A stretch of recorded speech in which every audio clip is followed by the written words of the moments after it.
Deanna Cremin was a 17-year-old girl from Somerville, Massachusetts, where she was enrolled at Somerville High School. She loved children and had an ambition to become a preschool teacher.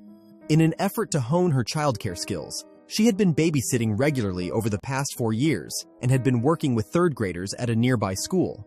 She was a well-liked student who worked 3 days a week in an early childhood development course at the East Somerville Community School, recalled Paul Train, an aide to Mayor Michael Cupuano.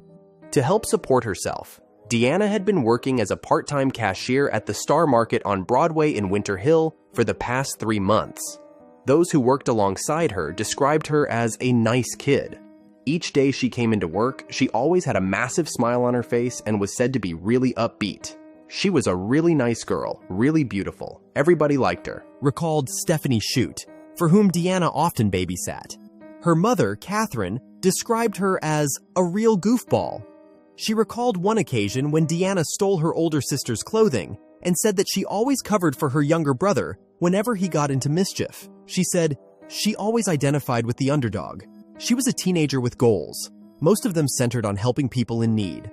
It was a pleasant evening on the 29th of March, 1995, and Deanna left her home to visit her boyfriend, 18-year-old Thomas LeBlanc. The couple had been dating for around a year, and it was a routine visit. Deanna was expected home by 10 p.m., but 10 p.m. came and went, and Deanna was a no-show. Her mother, Catherine Cremin, was scheduled to be at work early in the morning, so she went to bed. The following morning, 2 boys were taking a shortcut in Somerville to their elementary school when they made a gruesome discovery. It was the partially nude body of Deanna. She was lying on her back with nothing on her upper body other than a red jacket that was open at the front. Her underwear was pulled off her right leg and pulled down around her left thigh. There had been no attempt to hide Deanna's body. She was lying next to a chain-link fence. Deanna's body was transported to the medical examiner's office where it was found that she had been strangled to death. An investigation was immediately launched, and detectives went door to door in the area where her body was found to ask whether anybody had seen or heard anything suspicious, but nobody had. Naturally, detectives went to speak with Thomas first. He told them that Deanna had arrived safe and well, and as 10 p.m. was approaching, he walked her halfway home before they went their separate ways. The murder sent shockwaves throughout the community, with those who knew Deanna best saying that she must have been killed by a stranger. One friend said, "She was too nice. No one who knew her could have done this." Their theories that she was killed by a stranger matched the theory of the detectives, who believed that she was intercepted by her killer after she and Thomas went their separate ways to walk home. As the investigation was underway, hundreds of mourners showed up to Deanna's wake at the Cataldo Funeral Home in Winter Hill. Deanna's classmates came together in small groups to grieve the loss of their friend. By 3 p.m., the line to the front door stretched to the sidewalk. Deanna was laid to rest days later, and people packed into St. Polycarp Church to bid her one final farewell. All 600 seats were occupied, with mourners spilling out into the aisles. The service was led by Reverend Robert Doyle, who revealed that although he had been a priest since 1949, he had never buried a murder victim before. He poignantly said, "We can't bring Deanna back to us. Once this beautiful gift of life is gone, there's nothing we can do to bring it back. But there is something we can do in remembering her. Love life, respect yourself, and respect one another. That's the legacy, the beautiful testimony she leaves for each of us today." A couple of days after the service, it was announced that detectives had questioned a man 3 times in relation to Deanna's murder. It was 36-year-old Lieutenant Charles Houghton, a firefighter since 1984, who came from a prominent Somerville family. His father was attorney Charles H. O. Houghton. While investigators continued looking into Houghton as a person of interest, they announced that they were looking for an unidentified man who was seen in the area where Deanna was found strangled to death. He was described as a white man with short dark hair, somewhere between 40 and 45 years old, and around 5 feet 9 inches tall to 5 feet 11 inches tall. Assistant District Attorney Martin Murphy said, "At this point, we have no evidence to believe he is a suspect. We believe he was in the area possibly at the time of the murder, and we seek to obtain information from him about what he may have seen or heard." In May, Deanna's family announced a $10,000 reward for information that could lead to her killer. The reward had been gathered through a fundraiser that was organized by the family and through sales of t-shirts and buttons. Unfortunately, the lure of the reward did very little to generate much information, but toward the end of the month, Thomas found himself in trouble with the law. His mother, Susan LeBlanc, filed a restraining order against him. It was the third in recent years. In the affidavit, she wrote, "When Tommy goes into a rage, I fear that my life is in jeopardy." Susan was granted the restraining order, and Thomas was ordered to move out of her home and stay at least 100 yards away from her. According to the affidavit, Thomas had thrown lamps and furniture at his mother in an effort to maintain control of me. She said that with Thomas living inside her home, she felt as though she was living inside a prison.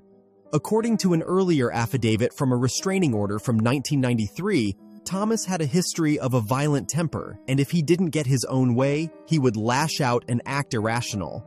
His mother, Susan, had written, "He is a very angry child since the age of 5 or 6. Susan had even revealed that when Thomas was younger, he had shot her cat 3 times with a BB gun.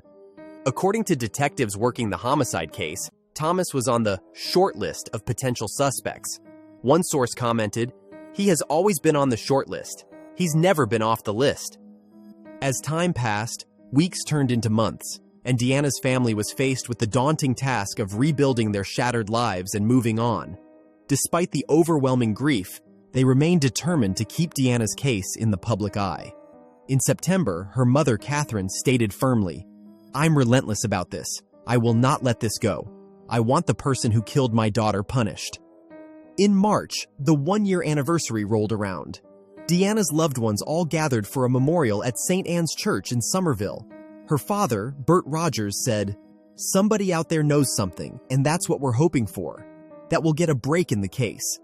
It was announced that the reward fund still was available for anybody with information that would lead to the conviction of Deanna's killer, and that it was now going to be advertised on a billboard just off McGrath Highway. Eventually, those months dragged on to years, and Deanna's family were left to pick up the pieces of their lives and move forward as best as possible. In 1997, Catherine spoke with the media from a drug rehab program. The past 2 years had been undoubtedly tough on her, and she had relied heavily on tranquilizers and alcohol to get her through the ordeal. She said, "What this has done to us is just totally unfair." Captain Robert Bradley made a commitment to continue working on the case, stating that they still needed crucial information to unravel the complexities of the murder. Catherine revealed that she had been told that Deanna didn't die where her body was found, and this led her to think of Thomas. She stated, "2 years ago, Tommy made a promise to me that he would do whatever it took to clear his name. He said he'd take a polygraph. So far, he's never done it. It troubles me he's never done the footwork to clear his name." There was no movement in the case until March of 1999, when a new billboard was erected in an effort to target the killer's conscience. It included information on Deanna's murder, along with offer of a $10,000 reward. It included a chilling reminder, "You know what you did to me." The billboard was located in the neighborhood where Deanna's body was found. In unveiling the billboard, Catherine said, "There are people who haven't cooperated in Deanna's murder, and they know who they are." It was disclosed for the first time that Thomas was in fact a suspect in the murder case, and that he had refused to cooperate in the investigation.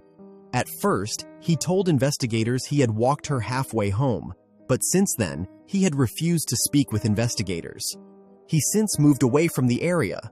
The billboard did very little to elicit any information, and in 2001, the reward fund was increased to $13,000. In announcing the increase, her father, Albert, said, "We're not going to stop until we get answers. They're going to dread the month of March as much as we do." In 2005, it had been a decade since Deanna was killed.